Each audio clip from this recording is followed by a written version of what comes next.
Chapter 3. The Wood Between the Worlds. Uncle Andrew and his study vanished instantly. Then, for a moment, everything became muddled. The next thing Diggory knew was that there was a soft green light coming down on him from above and darkness below. He didn't seem to be standing on anything or sitting or lying. Nothing appeared to be touching him. "I believe I'm in water," said Diggory, "or underwater."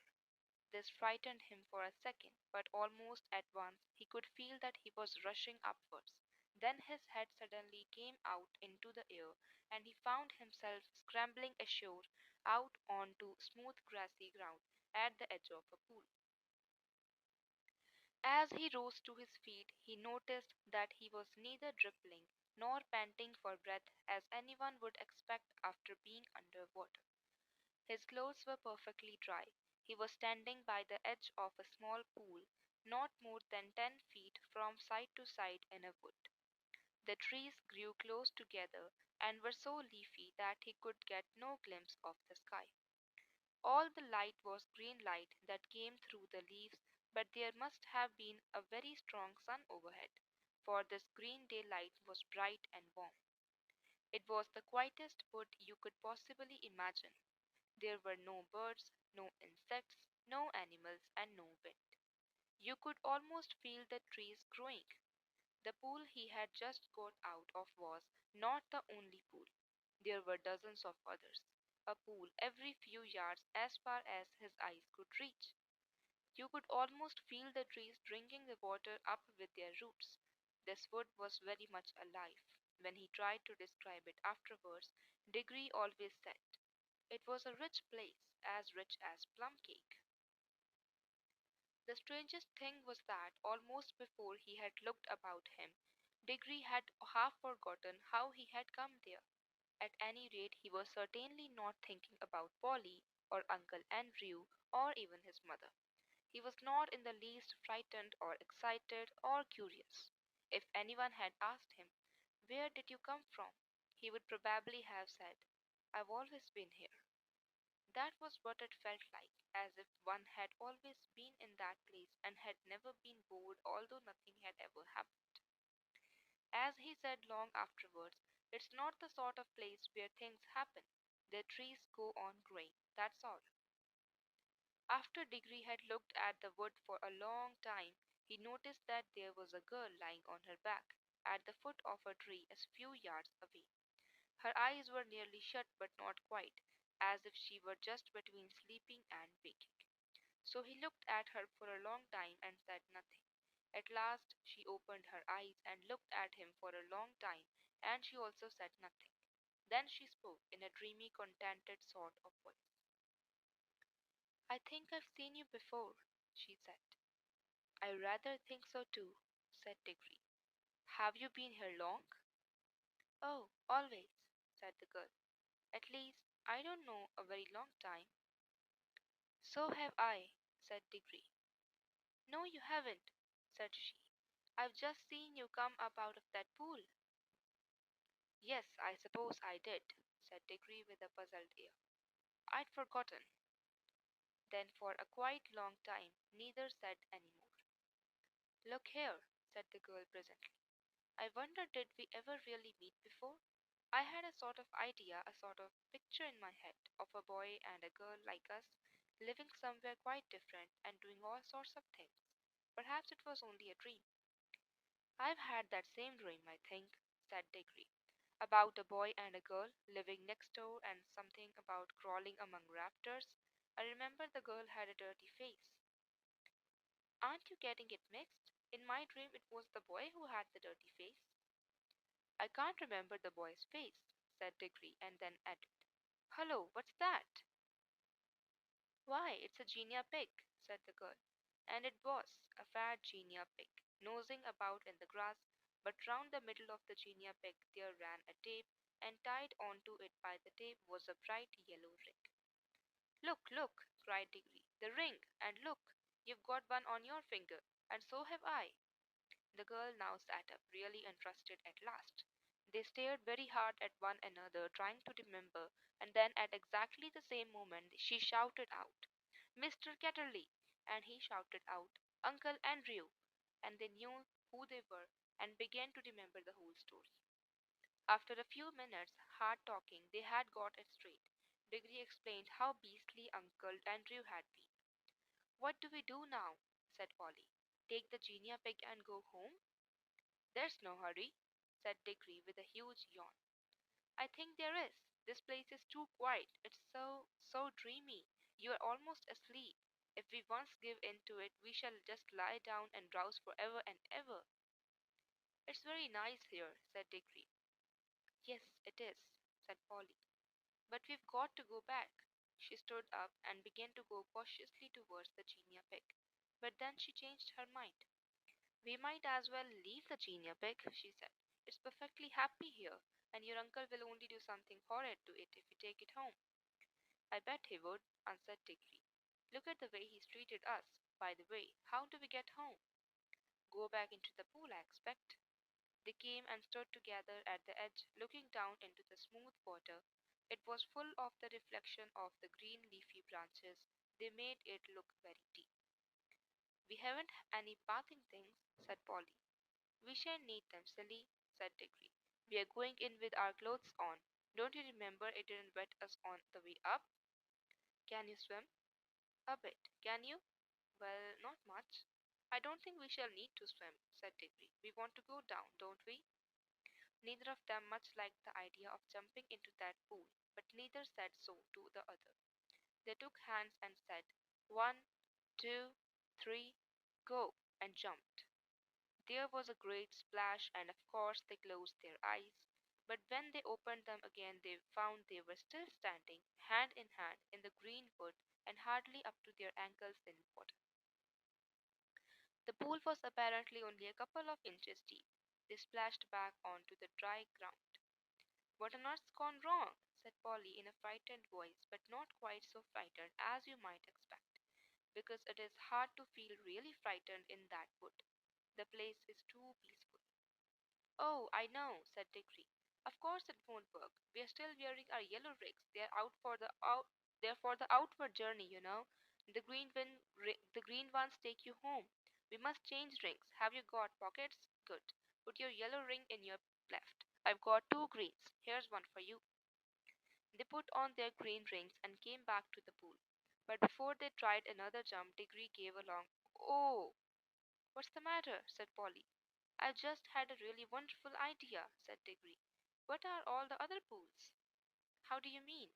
"Why, if all can get back to our own world by jumping into this pool, mightn't we get somewhere else by jumping into one of the others? Supposing there was a world at the bottom of every pool?" "But I thought we were already in your Uncle Andrew's other world or other place or whatever he called it. Didn't you say—" "Oh, bother Uncle Andrew," interrupted Diggory. "I don't believe he knows anything about it. He never had the pluck to come here himself. He only talked of one other world, but I suppose there were dozens." "You mean this wood might be only one of them?" "No, I don't believe this wood is a world at all. I think it's just a sort of in-between place." Polly looked puzzled. "Don't you see?" said Diggory. "No, do listen. Think of our tunnel under the slates at home. It isn't a room in any of the houses. In a way, it isn't really part of any of the houses. But once you're in the tunnel, you can go along it and come into any of the houses in the row. Mightn't this would be the same? A place that isn't in any of the worlds, but once you found that place, you can get into them all." "Well, if even you can—" began Polly, but Diggory went on as if he hadn't heard her. "And of course that explains everything," he said. "That's why it is so quiet and sleepy here. Nothing ever happens here, like at home. It isn't in the houses that people talk and do things and have meets. Nothing goes on in the in-between places, behind the walls and above the ceilings and under the floor, or in our own tunnel. But when you come out of your tunnel, you may find yourself in any house. I think we can get out of this place into jolly well anywhere. We don't need to jump back into the same pool we came up by. Or not just yet." "The wood between the worlds," said Polly dreamily. "It sounds rather nice." "Come on," said Diggory. "Which pool shall we try?" "Look here," said Polly. "I'm not going to try any new pool till we've made sure that we can get back by the old one. We are not even sure if it'll work yet. Yes, said Diggory, and get caught by Uncle Andrew and have our rings taken away before we've had any fun. No thanks. Could we just go part of the way down into our own pool? Said Polly, just to see if it works. Then, if it does, we'll change rings and come up again before we are really back in Mr. Catterley's study. Can we go part of the way down? Well, it took time coming up. I suppose it'll take a little time going back. Diggory made rather a fuss about agreeing to this, but he had to in the end because Polly absolutely refused to do any exploring in new worlds until she had made sure about getting back to the old one. She was quite as brave as he about some dangers, wasps for instance, but she was not so interested in finding out things nobody had ever heard of before. For Diggory was the sort of person who wants to know everything, and when he grew up he became the famous Professor Kirk who comes into other books. After a good deal of arguing, they agreed to put on their green rings. Green for safety, said Diggory, so you can't help remembering which is which, and hold hands and jump. But as soon as they seemed to be getting back to Uncle Andrew's study, or even in their own world, Polly was to shout change, and they would slip off their greens and put on their yellows. Diggory wanted to be the one who shouted change, but Polly wouldn't agree. They put on the green rings, took hands, and once more shouted, "One, two, three, go!" This time it worked. It was very hard to tell you what it felt like, for everything happened so quickly. At first there were bright lights moving about in a black sky. Diggory always thinks these were stars, and even swears that he saw Jupiter quite close, close enough to see its moon. But almost at once there were rows and rows of roofs and chimney pots about them, and they could see St. Paul's and knew they were looking at London. But you could see through the walls of all the houses. Then they could see Uncle Andrew, very vague and shadowy, but getting clearer and more solid looking all the time, just as if he were coming into focus. But before he became quite real, Polly shouted change, and they did change, and our world faded away like a dream, and the green light above grew stronger and stronger till their heads came out of the pool and they scrambled ashore. And there was the wood all about them, as green and bright and still as ever. The whole thing had taken less than a minute. There, said Diggory. That's all right. Now for the adventure. Any pool will do. Come on, let's try that one. Stop, said Polly. Aren't we going to mark this pool? They stared at each other and turned quite white as they realized the dreadful thing that Diggory had just been going to do. For there were any number of pools in the wood, and the pools were all alike, and the trees were all alike, so that if they had once left behind the pool that led to our own world, without making some sort of landmark, the chances would have been 100 to 1 against their ever finding it again. Diggory's hand was shaking as he opened his penknife and cut out a long strip of turf on the bank of the pool.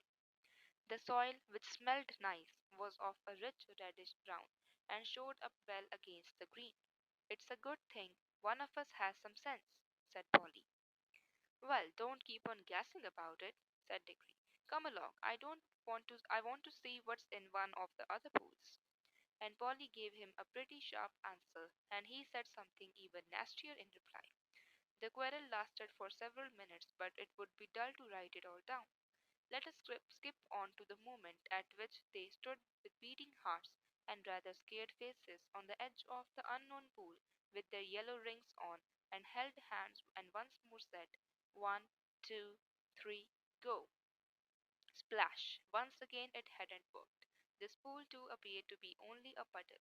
Instead of reaching a new world, they only got their feet wet and splashed their legs for the second time that morning. If it was a morning, it seems to be always the same time in the wood between the worlds. Blast and botheration! Exclaimed Diggory. What's gone wrong now? We've put our yellow rings on all right. He said yellow for the outward journey. Now the truth was that Uncle Andrew, who knew nothing about the wood between the worlds, had quite a wrong idea about the rings. The yellow ones weren't outward rings, and the green ones weren't homeward rings, at least, not in the way he thought. The stuff of which both were made had all come from the wood. The stuff in the yellow rings had the power of drawing you into the wood. It was stuff that wanted to get back to its own place, the in between place. But the stuff in the green rings in stuff is the stuff that is trying to get out of its own place, so that a green ring would take you out of the wood into a world. Uncle Andrew, you see, was working with things he did not really understand. Most magicians are. Of course, Diggory did not realize the truth quite clearly either, or not till later. But when they had talked it over, they decided to try the rings on the new pool just to see what happened. I'm the game if you are, said Polly. But she really said this because, in her heart of hearts, she now felt sure that neither kind of ring was going to work at all in the new pool, and so there was nothing worse to be afraid of than another splash. I am not quite sure that Diggory had not the same feeling. At any rate, when they had both put on their greens and come back to the edge of the water and taken hands again, they were certainly a good deal more cheerful and less solemn than they had been the first time. One, two, three, go, said Diggory, and they jumped.